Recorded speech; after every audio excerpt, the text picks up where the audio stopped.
primeiro lugar, um bom dia a todos. Eu quero aqui cumprimentar e agradecer até por essa audiência, mais uma audiência pública sobre a questão do endividamento do Nordeste brasileiro. Cumprimentar aqui o Banco Nordeste na pessoa de Zé Maria Vilar, superintendente da Paraíba, a quem temos um bom relacionamento, um bom entendimento com o Banco na Paraíba. Também cumprimentar aqui o Rabelo, representando aqui o Ministério da Fazenda, né? Cumprimentar mais uma vez o senador Cícero, justamente por esse esforço, por essa batalha aqui no Senado nessa questão do endividamento, de resolver de uma vez por toda.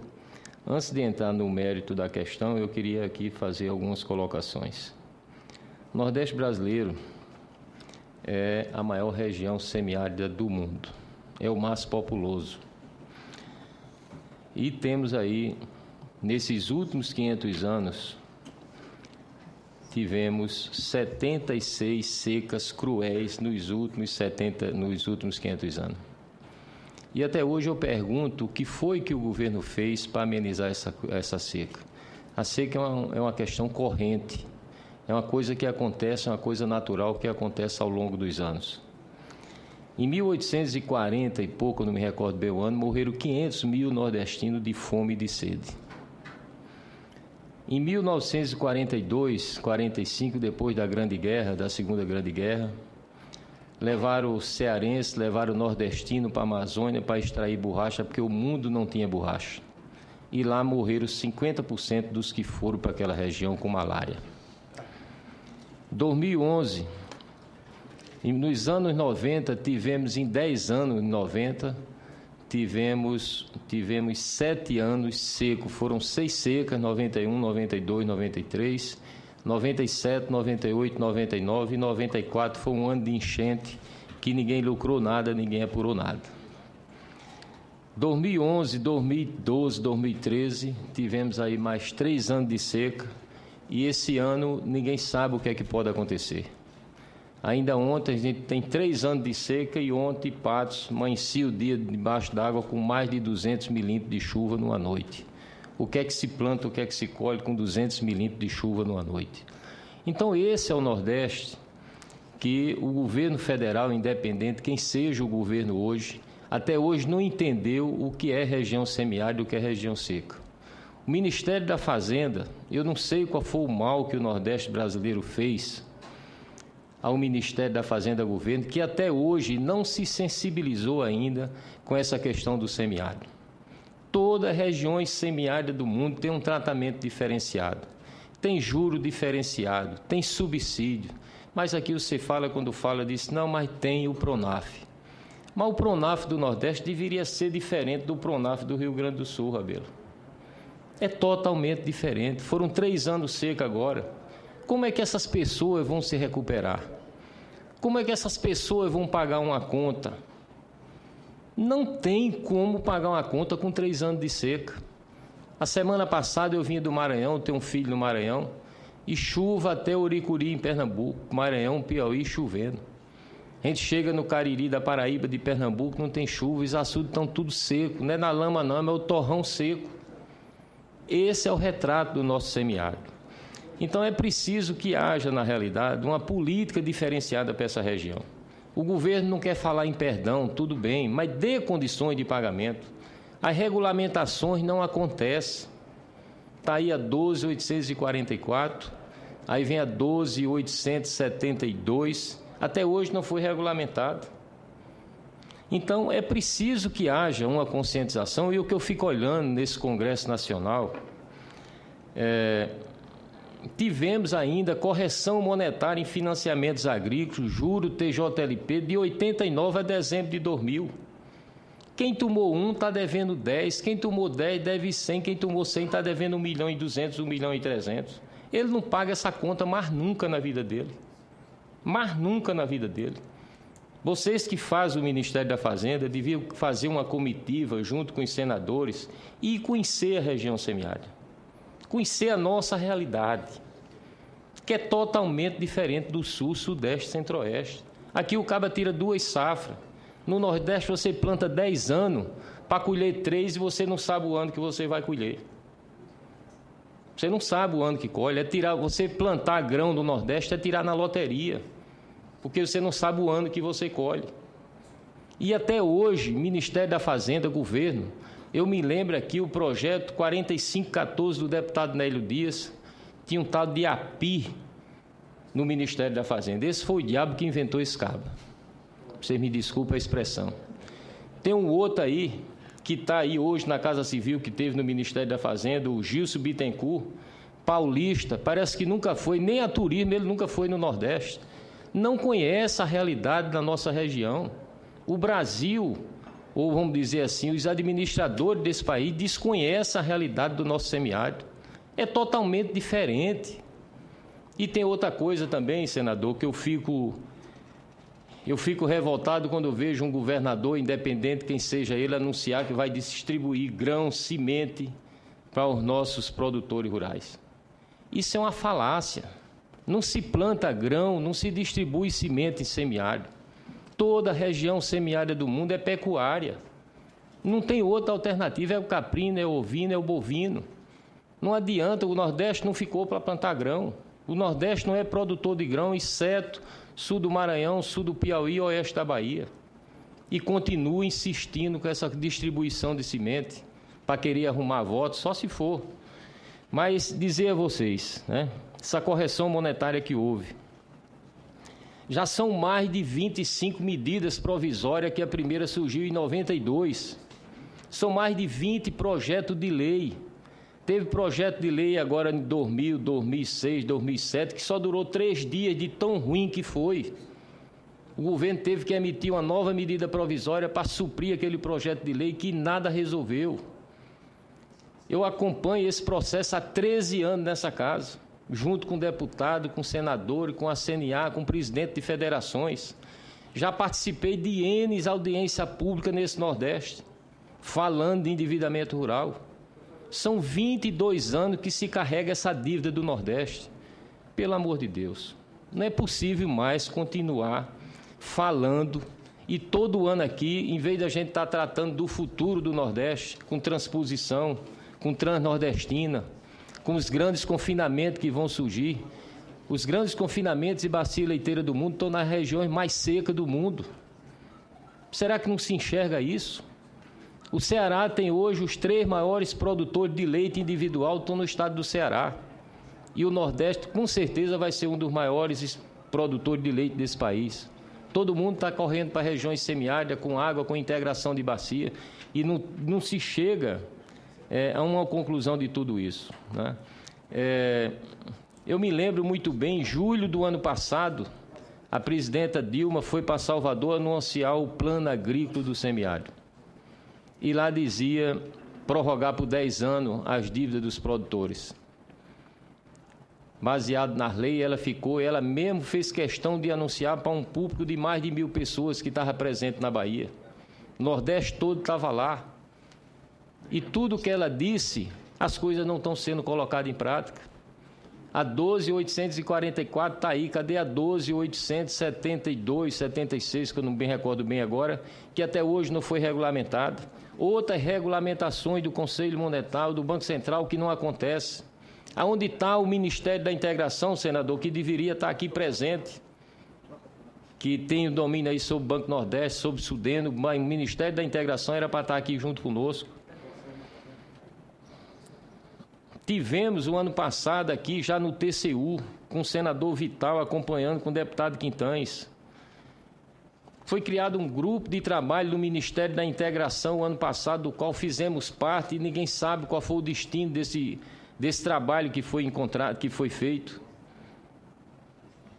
Nós temos hoje no semiárido mais de 50% da economia, da economia ativa do semiárido, das pessoas que estão lá naquela região, depende da agropecuária, depende da agricultura. E eu fico olhando que os nossos produtores estão desaparecendo. O próprio senador pode confirmar isso.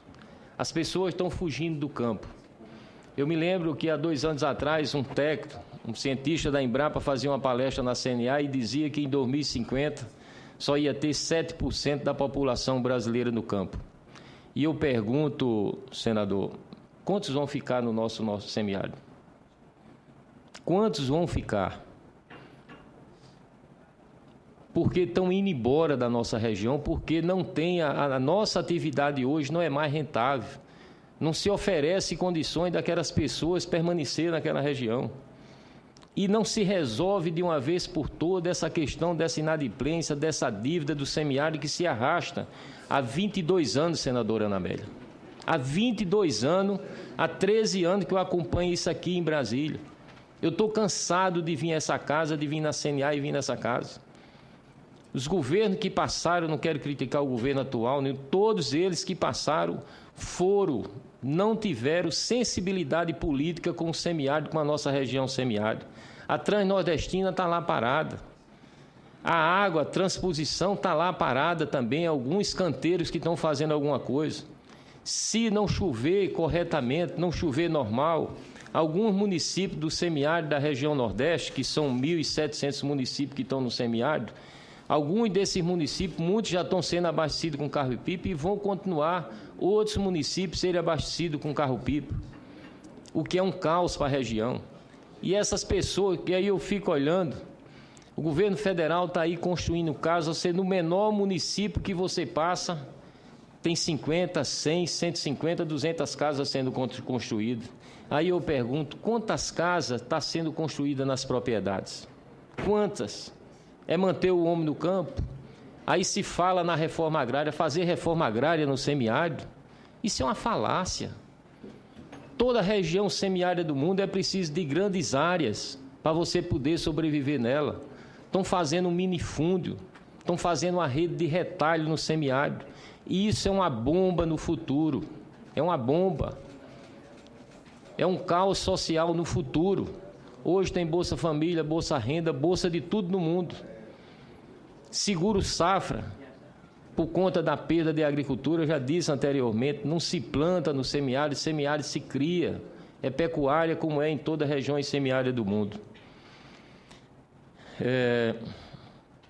E eu fico pensando, eu ando hoje de João Pessoa, Cajazeiro, eu fico olhando o que é que tem plantado, o que é que está se criando. Anda nos outros estados do Nordeste do mesmo jeito. Não, mas não tem miséria, não tem fome. E a dignidade das pessoas vão para onde? Será que os filhos, netos dessas pessoas também vão ser Bolsa Família?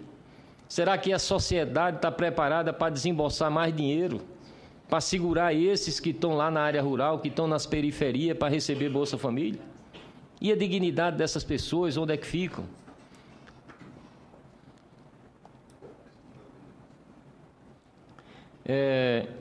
Há 15 anos atrás, a gente já começava a fazer protesto.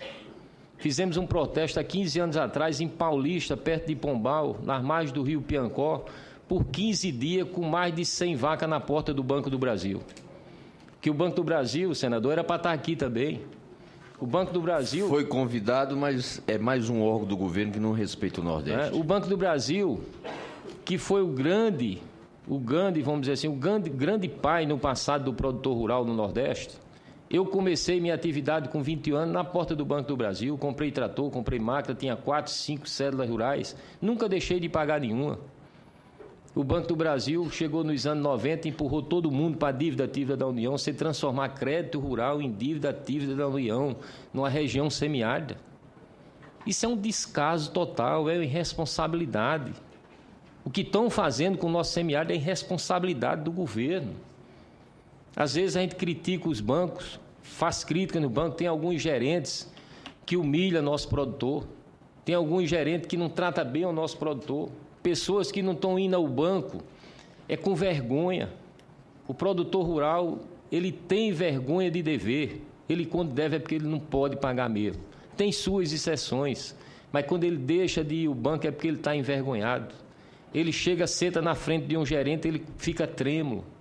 E tem gerentes, não são todos eles, mas tem gerentes que às vezes exigem o último centavo daquele produtor.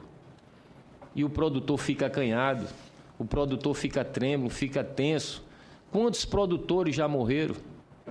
O ano passado mesmo, o fornecedor de cana na Paraíba, com terra ali em Mamanguape, chegava para mim, chegava na minha frente e chorava.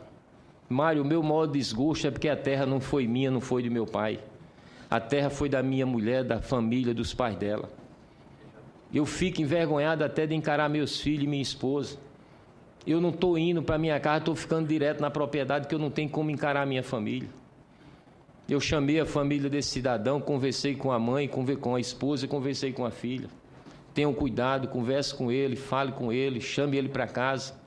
Ele não teve culpa, a culpa foi da economia na época. Então, conversa com ele. Conversaram com ele, foi mesmo que nada. Dias depois, esse cidadão, 8 horas da manhã, chegava e os empregados foram lá. Quando abriram a porta, esse cidadão estava morto por conta do infarto. Mais outros, meia dúzia deles aconteceram isso. Pessoas com derrame, com infarto, pessoas que tiveram que fazer cirurgia de cabeça por conta do derrame que houve. São N e N mais casos que acontecem no Nordeste dessa natureza. Pessoas que construíram um patrimônio e que perderam tudo do dia para a noite. Foi culpa dele? Não, foi culpa da natureza. Foi culpa de uma política agrícola, culpa de uma política agrícola para o semiárido. O Brasil tem que criar uma política agrícola diferenciada para o semiárido. Tem que criar, isso é responsabilidade do Congresso Nacional, do Senado Federal, de criar uma política agrícola diferenciada para a região Nordeste, para a região semiárida. O que é que está fazendo a Sudene? Abrir a Sudene para quê? Tem lá 100 e tantos funcionários velhos, foi um dos únicos órgãos de governo, instituições de governo, que não fez nenhum concurso, e que as pessoas que estão lá, os novos que estão lá, são empregados, são pessoas nomeadas pelo governo federal que estão lá. Eu conheci pessoas na Paraíba que foi 4 anos assessor parlamentar na Sudene, nunca assinou um ponto na Sudene. Nunca houve um concurso para isso. Nunca houve um concurso para isso na Sudene. Então, é preciso, senador, que haja realmente um diferencial com esse Nordeste semiárido. E temos aí as questões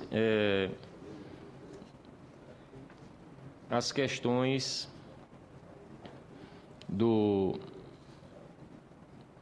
nosso endividamento, que, como eu disse, vem se arrastando há muitos anos, há muito tempo, não se encontra solução, não se encontra saída. Eu não sei o que é que acontece, que as medidas provisórias que chegam à casa, e quando chega na presidência, na Casa Civil, chega no Ministério da Fazenda, sempre esbarra. Antes, como eu estava dizendo, com a PI, hoje com o Gilson Bittencourt. E eu não sei o que é que eles têm contra nós nordestinos, que até hoje ficam fazendo uma política contrária, uma política que não é digna com o nosso semiárido.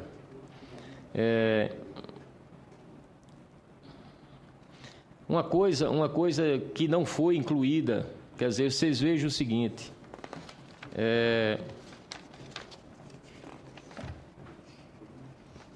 essa lei 12.844 só são contemplados os municípios que estão em área de emergência, que os prefeitos declararam estado de emergência. O município que não declararam estado de emergência, teve prefeito que não declarou por outros motivos, prefeito que estava com dinheiro para sair do Ministério de Turismo, e se ele pegasse o dinheiro, ele não ia receber dinheiro para fazer a festa dele, e preferiu não declarar estado de emergência. E outros, por lapso, não fizeram também o que deveriam fazer naquela época. Então, com isso, o que a gente queria na medida provisória anterior, na 12.844, era justamente que fosse incluído município que tivesse em área da Sudene. E eu vejo nesse momento os tratamentos diferentes, aonde o Nordeste, propriamente dito, onde tem uma incidência de seca maior, que não declararam estado de emergência, ficaram de fora. Enquanto isso, o norte do Espírito Santo e o município de Minas Gerais, que estava em área da Sudene, foram contemplados. Então, é 2 pesos e 2 medidas com isso.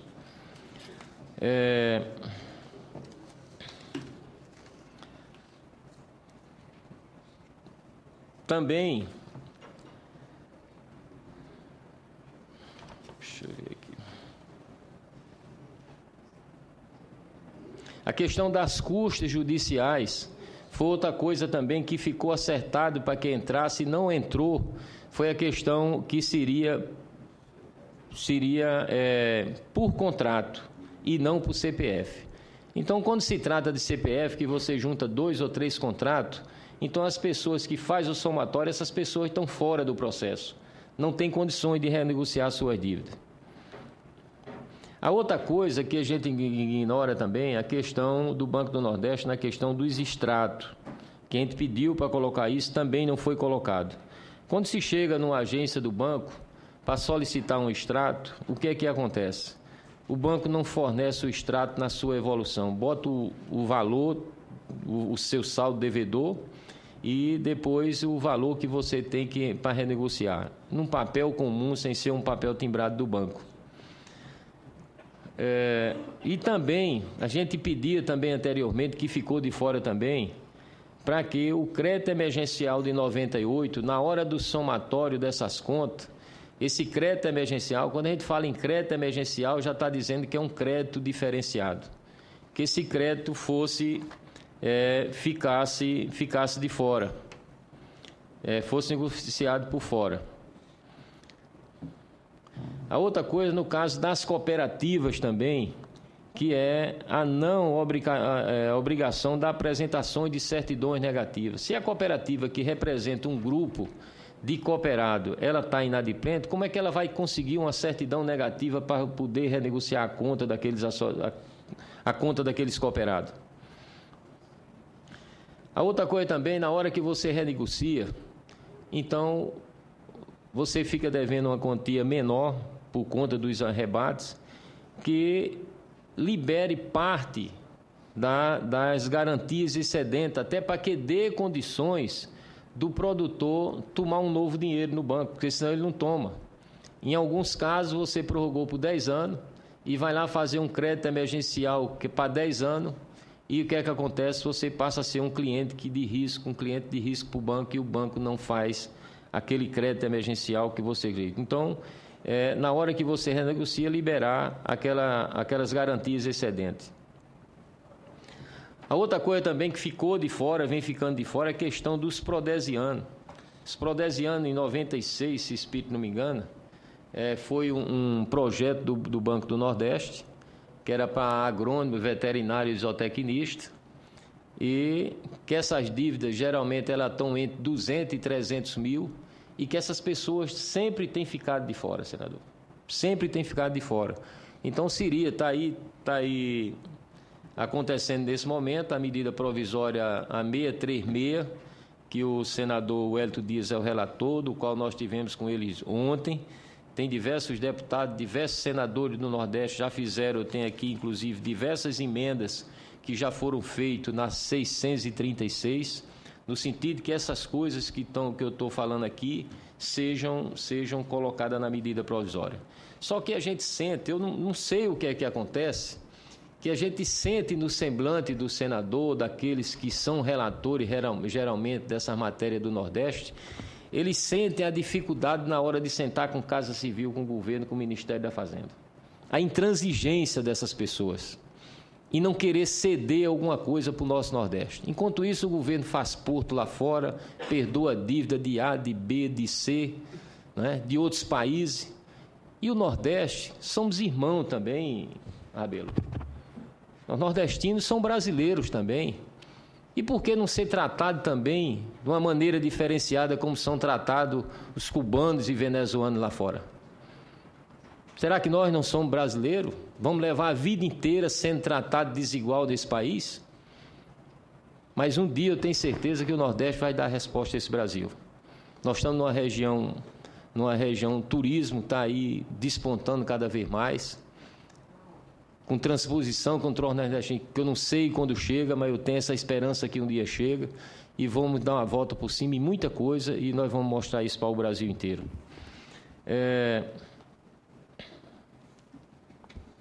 Então, esses prodesianos precisam ser incluídos nessa renegociação. Eu conheço um prodesiano que a esposa dele trabalhava na Caixa Econômica.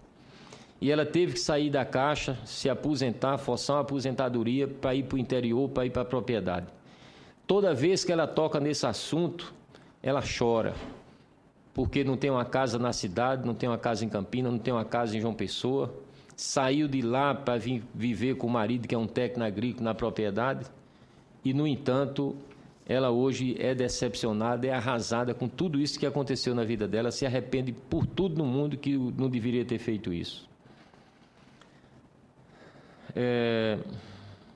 A questão do RECOP, também enquadramento na Lei 12.844. Autorizar renegociações de dívidas contratadas antes de 31 de dezembro de 2006 com valores superiores a 200 mil. Eu não sei o que é que acontece, senador, com o nosso Nordeste. Quando nós fizemos securitização lá atrás, não tinha limite. E hoje, tudo que vai fazer para o Nordeste tem um limite. Eu não sei que tratamento diferenciado é esse, que deveria dar um tratamento diferenciado para melhor, mas dá um tratamento diferenciado para pior. Por que não pode se renegociar acima de 200 mil? Sul, Sudeste, Centro-Oeste, quando fizemos securitização, todos podiam renegociar 200, 300, 400 mil. O Nordeste fica limitado, não pode passar de 100 mil, é até 100 mil, acima de 100 mil é uma operação como outra qualquer. Por que essa diferença? Tudo quando a gente fala com o senador relator, com o deputado relator, é porque o governo só quer beneficiar o pequeno. Eu quero saber quem é grande no Nordeste brasileiro. Eu quero saber quem é grande. A Paraíba, mais de 90% das propriedades, isso é o Nordeste todo, tem mais de 90% das propriedades tem menos de 100 hectares. 100 hectares é menos de 2 módulos rurais no Nordeste.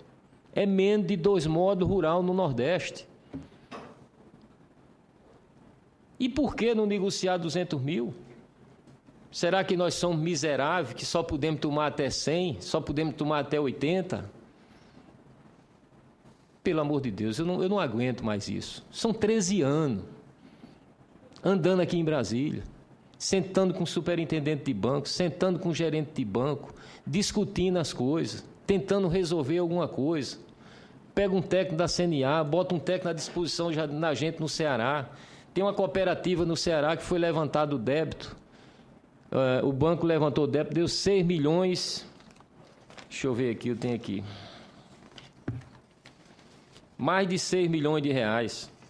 Foi contratado um perito para calcular essa conta e essa conta baixou para 1.200.000. Foi mostrada a planilha e, no entanto, o banco até hoje não mostrou, o Banco Nordeste Fortaleza não mostrou essa planilha de volta que foi encontrada, essa conta de mais de 6 milhões de reais.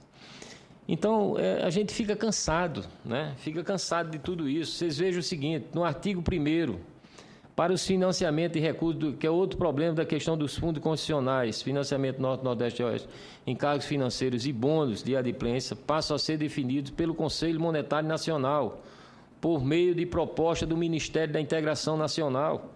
O Ministério da Integração até hoje não mandou essa proposta para o Conselho Monetário. Aí mais na frente está aqui, artigo 15, são atribuições de cada uma das instituições financeiras federais de caráter regional do Banco do Brasil nos termos legais. Está aqui. O Conselho Monetário Nacional, por meio de proposta do Ministério da Integração, definirá as condições em que os bancos administradores poderão renegociar dívida, limitando os encargos financeiros e renegociações estabelecidas nos contratos de origem da operação inadimplente. Quer dizer, as coisas não acontecem, não andam. Está aí a 12.876, 72, 76, que até hoje não foi regulamentada. Aí depois de regulamentada, aí vai para o banco, vai ser normatizada. Já fazem mais de 6 meses. A lei foi em julho, até hoje não aconteceu isso. Por que não acontece? Quer dizer, parece que existe alguma coisa contra, né? Aí nisso está incluído lá na 12.876, está incluída a questão das dívidas como é que se diz? Das dívidas que foram para a União, estão lá. Mas até hoje as pessoas, estou aqui, recebi uma correspondência hoje pela manhã da Federação de Alagoas, né? Onde um produtor que está com sua dívida executado, teve seus bens feito o arresto dos seus bens, porque até hoje não foi regulamentada uma lei que foi publicada em julho pelo governo federal, sancionada pela presidente em julho. E as pessoas estão sendo executadas, estão perdendo seu patrimônio. As dívidas públicas, as dívidas da União em Alagoas, são pequenos fornecedores de cana que estão sendo executados, perdendo 5 hectares, 10 hectares. Quer dizer, isso é um descalabro, vamos dizer assim. Não é? Eu tenho um caso de um fornecedor de cana em Timbaúba, Pernambuco, na fronteira lá da minha cidade, na Paraíba. Esse cidadão, há mais de 20 anos atrás, tomou um crédito rural, comprou máquina, fez algum financiamento e penhorou uma área de 100 hectares. Esse cidadão morreu há 12 anos atrás com câncer. Ficou a viúva. Ela já tinha perdido uma filha com Krupp e perdeu um filho com 13 anos com câncer também. Essa viúva hoje, os outros 4 herdeiros vivem aperreando ela porque precisa resolver, a propriedade está penhorada e até hoje o Banco do Brasil não resolve a conta dela. O Banco do Brasil entrou com ação de arresto contra essa senhora, chegou lá, levou um trator com reboque, com pipa, com 12 bombas, um pulverizador, levou uma carregadeira de cana, uma enchedeira de cana e levou uma carreta que ele transportava, terceirizava na usina essa cana. Levou, e mais outro trator, levou 4 equipamentos dessa senhora viúva, só tem hoje uma filha. Está com 62 anos essa senhora. O banco vive aperreando ela, de vez em quando uma audiência. E levaram tudo isso, e o banco não consegue, o Banco do Brasil não consegue fazer um acerto de conta com essa senhora. Levaram tudo que era o patrimônio desse rapaz. Fazem 20 anos, 22 anos essa questão, está na justiça. Quer dizer, são exemplos e mais exemplos que acontecem com isso. A nossa atividade no semiárido está desaparecendo. Mas eu entendo muito bem, senador, que eu fico percebendo, eu vivo, desde meu avô, meu pai, eu vivo em propriedade, eu não sei fazer outra coisa. E eu já fui prejudicado por governos anteriores, onde eu era arrendatário de uma propriedade que ela foi desapropriada porque os donos achavam que era muito dinheiro vender terra ao INCRA. E eu saí, fazem 21 anos que eu brigo na Justiça Federal para receber meus pertences. E até hoje eu não recebi. E conheço N produtores nessa situação. Eu entendo muito bem essas coisas, eu venho dizendo aos nossos produtores. Vocês se preparem que é disso a pior. Parece que é uma coisa crescente, né? Que Mário, todos os governos... Vou encerrar. Como eu não estabeleci tempo, mas aí... Tá ok, eu vou encerrar agora.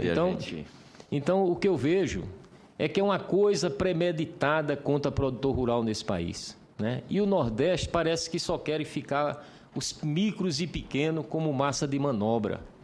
Médio, grande não existe, já acabou há muito tempo. Tem lá algumas usinas que restam, né, que tem suas áreas para plantar sua cana, e o resto são pequenos e médios produtores. Mas nem médio o governo quer saber mais. Então, diz logo, manda a gente ir embora, deixa a gente ir para esse Brasil é imenso, as oportunidades estão aí por todo canto. Compra o que é nosso, mas agora compra pelo preço real. Não faz como estão fazendo com índio por aí afora, com milhares de propriedades invadidas aí. Então, eu quero nesse momento, senador, agradecer a oportunidade, né, me colocar à disposição, e que a gente fica cansado. Eu não sei quantas audiências públicas eu já participei nessa casa, nesse Brasil afora, protestos e mais protestos, de encorrentar banco, de botar osso em porta de banco, de botar vaca em porta de banco do Brasil. Enfim, tanta coisa já aconteceram e nada se resolve. É uma insensibilidade política do governo federal, não só desse e de outros, de não querer resolver o problema nosso do semiárido. E já na próxima terça-feira, já vamos ter aí uma nova audiência pública na comissão da Câmara, na Comissão de Agricultura da Câmara, né? E que a CNA ontem me falava isso, e o deputado Raimundo Gomes de Matos também já falava isso para mim ontem, e a CNA já me indicou para terça-feira estar aqui de novo falando sobre a questão da inadimplência do produtor rural do Nordeste. É cansativo já esse negócio, né? Então, muito obrigado. Eu quero deixar aqui, senador, alterações do artigo 8, leito disso aqui, inclusive para que Vossa Excelência converse aí com o senador Wellington Dias para discutir alguma coisa com ele nesse sentido.